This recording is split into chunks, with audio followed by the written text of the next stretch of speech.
Tapi kita sebutkan manfaat akhirat, kamu kalau bersedekah, ya, kamu akan dinaungi oleh Allah pada hari kiamat. Tatkala di bawah terik matahari jarak 1 mil, pahalanya besar, dan kau juga akan ditambah rezekimu. Dan benar, ya, orang bersedekah ditambah rezekinya. Kata Allah Subhanahu wa taala, "Asy-syaitanu ya'idukumul faqra wa ya'murukum bil fahsya. Wallahu ya'idukum maghfiratan minhu wa fadla." Kata Allah Subhanahu wa taala, syaitan menyuruh kalian menjanjikan kefakiran bagi kalian. Orang bersedekah dia takut-takuti, nanti kamu gimana bayarin, nanti anak-anak gimana. Jadi dia enggak jadi keluarin duit. Padahal duitnya ada, tapi ditakut-takuti oleh syaitan. Kata Allah, "Asy-syaitanu ya'idukumul faqr." Syaitan menjanjikan kefakiran bagi kalian. Wa ya'murukum bil fahsya, dan syaitan menyuruh kalian untuk berbuat kekejian. Allah menamakan pelit itu dengan keji. Allah menamakan pelit dengan sifat apa? Keji. Orang yang pelit itu keji. Kenapa dia pelit? Duitnya ada. Ya. Kenapa dia pelit? Bagi-bagi sedikit rezeki dari Allah. Kenapa? Kenapa tidak mau dilakukan? Ini orang yang keji. Kemudian wallahu ya'idukum maghfiratan minhu wa fadla. Dan Allah janjikan bagi kalian kalau kalian bersedekah, pertama ampunan. Yang kedua fadla, tambahan. Adalah tambahan. Makanya kalau orang bersedekah, hartanya pasti bertambah.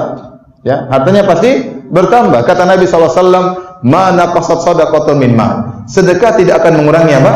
Harta. Zahirnya kita punya uang 1 juta, kita sedekahkan 100.000, tinggal 900.000. Secara kasat mata tinggal 100.000. Tapi kata Nabi enggak mungkin berkurang. Berarti akan bertambah. Gimana? Itu bukan urusan kita. Itu urusan Allah Subhanahu wa taala.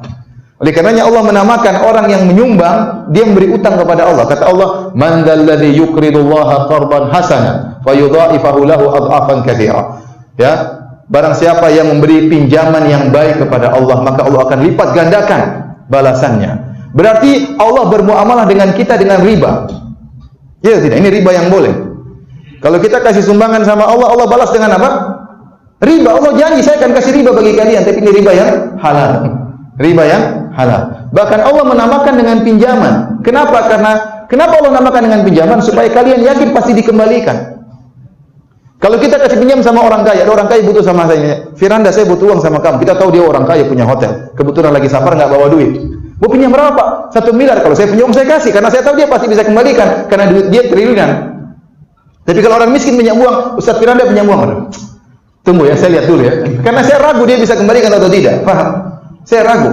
Nah, kalau kita pinjamkan duit sama orang kaya, kita yakin pasti kembali. Apalagi kalau kita pinjamkan kepada zat yang maha kaya, yang sudah menjamin akan memberikan bayaran riba bagi kita. Kalau ada yang ingin dapat riba, maka beri sumbangan kepada Allah Subhanahu wa taala. Nah, kita tatkala memotivasi orang dengan hal ini boleh-boleh saja. Tapi jangan sampai hilang dari hatinya pahala di akhirat. Ya, terus harus kita ingatkan. Makanya Allah tatkala mengatakan, "Wallahu ya'idukum maghfiratan." Allah sebutkan dulu pahala akhirat. Setan menyanyikan kefakiran, setan menakut-nakuti kalian, tapi Allah menjanjikan ampunan, baru Allah sebutkan tambahan. Jadi harus ganjaran akhirat didahulukan, baru kemudian ganjaran apa? Duniawi.